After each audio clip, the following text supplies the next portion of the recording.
friend, Omarr Norman-Lott, in Alexis Hornbuckle. What's up, All Nation? What's up?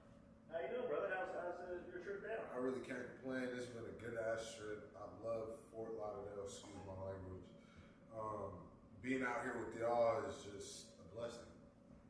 So glad to have you. How was getting yourself prepared for the Combine Pro Day? How did you do for that? What did you do there? I was already out here in Fort Lauderdale training to get prepared for the Combine. The Combine in itself is long days and short nights. So it was a long process, I would say, myself. Just being able to stay mentally prepared for the Combine and throughout those long days and long nights. Or short nights. Yeah, how was your experience? I mean, this is your first Combine. This is your only Combine. It felt good to be able to go through the process, but I think it's kind of made to like mess with your mind. Of course. Almost in a sense, like you're up late standing around doing medical things, MRIs, this, that, and the third, and then next morning you need to be up to go do interviews or be ready to run. So I just think it's the setup of it all is kind of almost a mind game, but the strong-willed people will be able to make it through. They only want the best. That's why you're going to get drafted. Right. They only want the best. Strong-willed. They're champions. That's why you're in the circle right now. Absolutely, and you talk about that mind, that it's a mind game because the game, it don't matter what you play. Watch out! Get serious! I am serious! Alright, you ready? Alright. I am serious. Alright, You ready? You ready? Yeah, be serious, man. You too. You too. I'm always smiling, Go, bro. Candace. Parker. Alright, come on. Alright.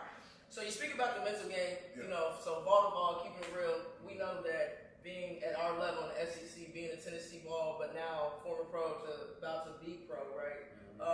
It is more mental than physical, right? Yeah, it's important to be in shape. Yes, it's important to be great at what you do. But at the end of the day, if I can't think the game, if I don't know the game, if I can't push through adversity, how far can you really go? Right. You're not really going to make it. Not at all. Do you feel like you were prepared mentally for pro day and what's to come? Yes, I do think I was prepared mentally for the pro day and all the things that come with it, as far as just being mentally exhausted. I would say to answer your question, and that was just hats off to Tennessee for keeping me that way and just breeding a program that breeds that kind of thing. Oh yeah. But yeah, it's that combine is more mental than physical, and I would stress to people who have aspirations to go through that process to make sure that their mind is ready to be in that process. Having a 14-hour day and only getting whatever 6 hours of sleep or whatever the fuck it is, 4 hours of sleep, whatever, and then being right back up at 6 a.m. going to do medical things and standing up and walking around the hospital. It's mentally taxing. So that's my message to somebody who aspires to go through that process. Is to just be mentally prepared for the long days. Yeah, absolutely. You got to make sure you want it. Because if you don't want it, if your wide ain't big enough, you ain't going to cut it. Or you're not going to have really longevity as a pro. Or even at the highest level. You might not even make it. You're going to quit at the end of the day. But now you went through that, right? We got it. It's spring break time. You got a little bit of downtime. What does that look like for you now? I mean, my downtime, I've been just enjoying myself, being able to take a step away from the game and just let myself decompress. Just be able to decompress and just take that breath of fresh air and just chill.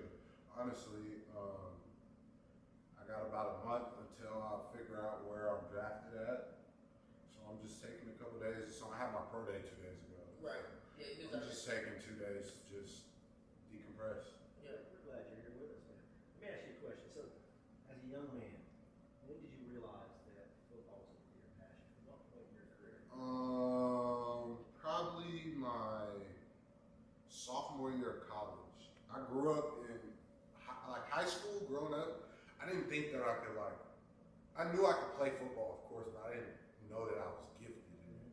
It took for me to get outside of my city and go on unofficial visits and see all the different things that's going on in the world to actually understand that I could be something in this world.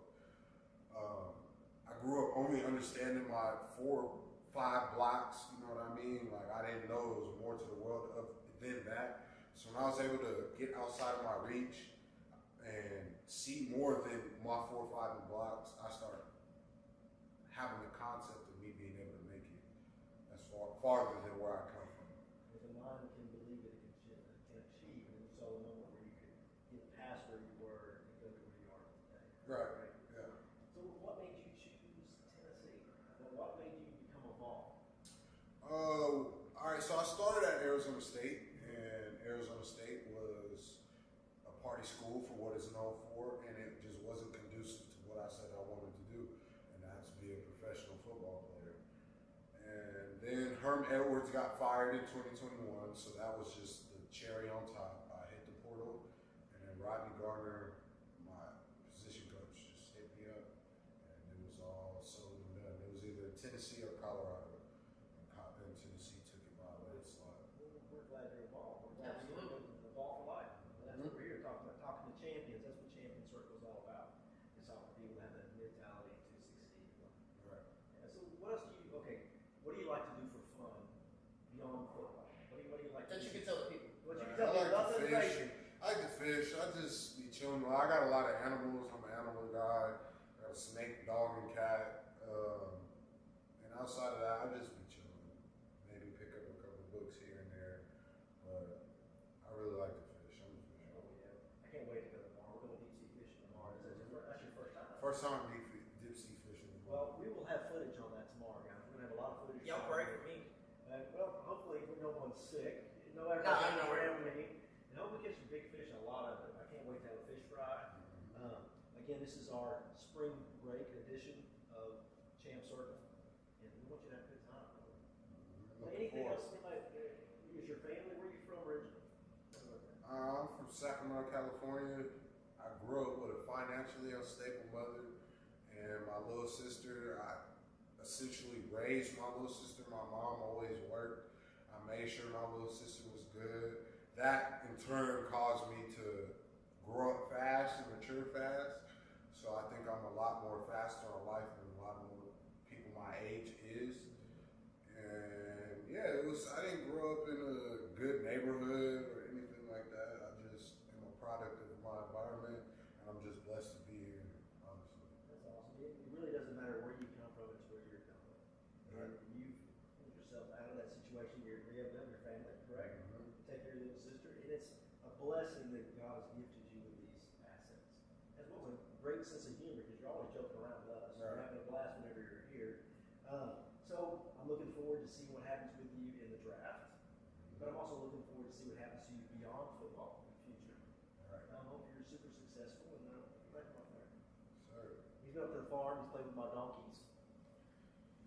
that donkey, man. I know. Me and that donkey, I'll tell y'all a story about this donkey. Me and Gary, one day, we tried everything we had in both of our skeletons to get the donkey out the damn pen. I'm telling you, I weigh 305 pounds. Gary's probably about what? 170. 170, 200 soaking wet. And we pulling on that damn donkey, it wouldn't move. I get why they call donkeys assholes. Right. But yeah, I've had plenty of fun at Gary's farm. The donkey is my nightmare. But outside of that, he has plenty of ponies and a lot of more fun things to do as far as fishing goes and hunting.